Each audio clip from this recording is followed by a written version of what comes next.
નમસ્કાર દર્શક મિત્રો, હોટલાઇન ન્યૂઝમાં આપનું સ્વાગત છે।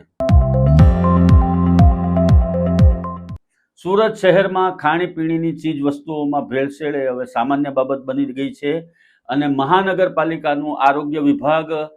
વારંવાર દરોડા પાડી અને ડુપ્લિકેટ ખાદ્ય પદાર્થો વેચનારાઓને ઝડપી પાડે છે, પરંતુ એની સામે કોઈ કડક કે દાખલારૂપ સજા નથી થતી। એ પણ એટલી જ વાસ્તવિકતા છે। તાજેતરમાં જ સુરભી ડેરીમાંથી ડુપ્લિકેટ પનીરનો જથ્થો ઝડપાયો હતો અને હજારો કિલોના જથ્થાનો નાશ કરવામાં આવ્યો હોવાનું કહેવાય છે અને એની સાથે સાથે સુરભી ડેરીના માલિકને પણ ઝડપી પાડવામાં આવ્યો હતો। હવે સુરત શહેરના વરાછા વિસ્તારમાં પૂણા ગામ ખાતે આવેલી અમૃતધારા ડેરીમાં અને જનતાનગર ખાતે આવેલી જનતા ડેરીમાં, કાપોદ્રા 4 રસ્તાથી અંદર ગાયત્રી સોસાયટી પાસે આવેલી જનતા ડેરીમાં ફરી વખત મહાનગરપાલિકાના આરોગ્ય વિભાગ અને સુરત શહેર પોલીસના એસઓજીની ટીમે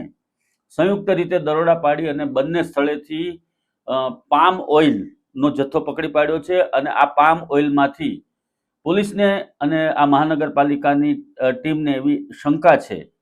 કે આ પામ ઓઇલમાંથી ડુપ્લિકેટ માખણ બનાવવામાં આવતું હતું અને એને ગ્રાહકોના પેટમાં પધરાવવામાં આવતું હતું। આ જે ગંભીર બાબત છે અને 150 કિલોથી વધારેનો જથ્થો મહાનગરપાલિકાના આરોગ્ય વિભાગે શંકાસ્પદ રીતે જપ્ત કર્યો છે અને આ શંકાસ્પદ માખણને લેબોરેટરીમાં ટેસ્ટિંગ માટે મોકલવામાં આવ્યું છે। જો એમાં ભેળસેળ જણાશે અથવા તો કોઈ પણ પ્રકારની ગેરરીતિ સામે આવશે